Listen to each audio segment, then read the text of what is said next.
আজকের এই ভিডিওতে কথা বলবো ডাব্লিউডাব্লিউইর ইতিহাসের অন্যতম ভয়ঙ্কর ফিনিশার RKO নিয়ে। কিংবদন্তি র্যান্ডি অর্টন ইনজুরি কাটিয়ে ফেরার পর রিংয়ে যে তাণ্ডব চালিয়েছেন তা দেখে খোদ শয়তানও হয়তো ভয় পাবে। এই ভিডিওতে এমন 10টি RKO দেখব যা দেখে আপনার গায়ের লোম খাড়া হয়ে যাবে। বিশেষ করে 1 নম্বর মুহূর্তটি দেখার পর আপনি বিশ্বাসই করতে পারবেন না যে একজন মানুষ এটা কিভাবে করতে পারে।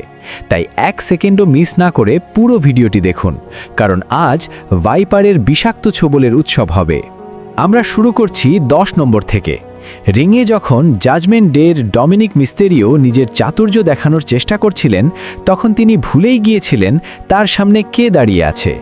ডমিনিক টপ রোপ থেকে লাফিয়ে পড়ে ভেবেছিলেন বাজিমাত করবেন, কিন্তু র্যান্ডি অর্টন তাকে মাঝ আকাশ থেকেই ধরে ফেললেন। সেই নিখুঁত টাইমিং আর ডমিনিকের মাটিতে আছড়ে পড়ার দৃশ্যটি ছিল এক কথায় অসাধারণ। ডমিনিকের অহংকার মুহূর্তেই ধুলোয় মিশিয়ে দিলেন অর্টন। দর্শকদের চিৎকারই বলে দিচ্ছিল তারা এই মুহূর্তটির জন্যই অপেক্ষা করছিল। 9 নম্বরে আছে ব্লাড লাইনের এনফোর্সার সোলো সিকোয়ার সাথে সেই সংঘাত। সোলো যখন তার সামোয়ান স্পাইক নিয়ে তেড়ে আসছিলেন, তখন অর্টন অত্যন্ত চতুরতার সাথে নিজেকে সরিয়ে নিয়ে পাল্টা ছোবল মারেন। সোলোর মতো দানবীয় শরীরের একজন মানুষকে যখন অর্টন তার কাঁধে নিয়ে ম্যাটে আছড়ে ফেললেন, তখন পুরো এরিনা কেঁপে উঠেছিল। এই RKO প্রমাণ করে দেয় যে শক্তি নয়, বুদ্ধিমত্তাই হলো অর্টনের আসল হাতিয়ার। 8 নম্বরটি ছিল এক ঐতিহাসিক মুহূর্ত। রেসেলমেনিয়া 40-র সেই বিশাল মঞ্চে, যেখানে ইউটিউব স্টার আইশো স্পিড একটি প্রাইম বোতলের কস্টিউম পরে অর্টনকে বিরক্ত করার চেষ্টা করছিলেন। অর্টন শুধু তাকে ধমকই দেননি, বরং কমেন্ট্রি টেবিলের উপর তাকে যে RKOটি দিয়েছেন তা সোশ্যাল মিডিয়ায় রাতারাতি ভাইরাল হয়ে যায়। স্পিডের সেই আতঙ্কিত মুখ আর অর্টনের সেই বিধ্বংসী রূপ ছিল দেখার মতো। 7 নম্বরে আমরা ফিরে যাব এলিমিনেশন চেম্বারে। লোগান পল যখন তার ব্রাস নাকেল দিয়ে জেতার স্বপ্নে বিভোর ছিলেন, তখন অর্টন অন্ধকার থেকে আলোর মতো আবির্ভূত হলেন। লোগান যখনই লাফিয়ে দিতে চাইলেন, অর্টন তাকে মাঝ শূন্যে ধরে এক দুর্দান্ত RKO উপহার দিলেন। লোগানের জয়ের স্বপ্ন সেদিন দুঃস্বপ্নে পরিণত হয়েছিল ভাইপারের একটি মাত্র ছোবলে। 6 নম্বরটি ছিল রিং জেনারেল গুন্থারের বিরুদ্ধে। গুন্থারকে হারানো যেখানে অসম্ভব মনে হচ্ছিল, সেখানে অর্টন প্রমাণ করলেন কেন তাকে লেজেন্ড কিলার বলা হয়। রিংয়ের মাঝখানে দাঁড়িয়ে গুন্থার যখন অর্টনকে তুচ্ছ তাচ্ছিল্য করছিলেন, ঠিক তখনই অর্টন তাকে তার চিরচেনা স্টাইলে মাটিতে নামিয়ে আনেন। এটি ছিল ক্ষমতার বিরুদ্ধে অভিজ্ঞতার এক চরম জয়। 5 নম্বরে আছে কার্মেলো হেইজের সাথে সেই দুর্দান্ত লড়াই। কার্মেলো একজন তরুণ এবং অত্যন্ত চটপটে রেসলার।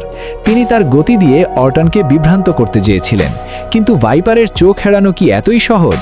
কার্মেলো যখন রোপ থেকে উল্টো ডিগবাজি খেয়ে আসছিলেন, অর্টন তাকে মাঝপথেই থামিয়ে দিয়ে এক অবিশ্বাস্য RKO দিলেন। পুরো স্টেডিয়াম তখন শুধু একটি শব্দে ফেটে পড়েছিল, RKO। 4 নম্বরটি ছিল একটি দুর্দান্ত টিম ওয়ার্ক।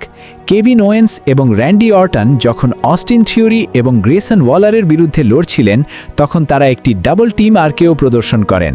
থিওরি যখন শূন্যে ভাসছিলেন, অর্টন তাকে লুফে নিয়ে ম্যাটে আছড়ে ফেলেন। কেভিন এবং অর্টনের এই রসায়ন দর্শকদের এক অন্যরকম বিনোদন দিয়েছিল। 3 নম্বরে ছিল এক বিশাল ট্রিপল থ্রেট ম্যাচের তাণ্ডব। AJ স্টাইলস, LA নাইট এবং রোমান রেইন্স তিনজনেই যখন জয়ের জন্য মরিয়া, তখন অর্টন একাই রাজত্ব শুরু করেন। তিনি একের পর এক RKO দিয়ে সবাইকে ধরাশায়ী করছিলেন। বিশেষ করে রোমান রেইন্স যখন সুপারম্যান পাঞ্চ দিতে আসছিলেন, অর্টন তাকে মাঝ আকাশ থেকে RKO দিয়ে স্তব্ধ করে দেন। সেই মুহূর্তটি ছিল ম্যাচের মোড় ঘুরিয়ে দেওয়ার মতো। 2 নম্বরে আছে সেই পপ আপ RKO।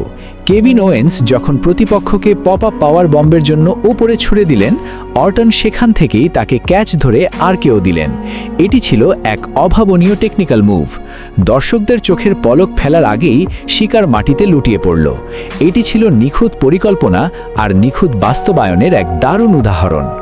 অবশেষে 1 নম্বর, যা ছিল ইতিহাসের পাতায় স্বর্ণাক্ষরে লেখা, সার্ভাইভার সিরিজ ওয়ার গেমস।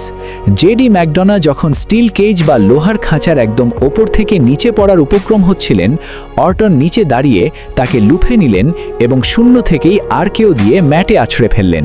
এটি ছিল বছরের সেরা মুভ। প্রায় 15 থেকে 20 ফুট ওপর থেকে পড়ন্ত একজন মানুষকে RKO দেওয়া কেবল র্যান্ডি অর্টনের পক্ষেই সম্ভব।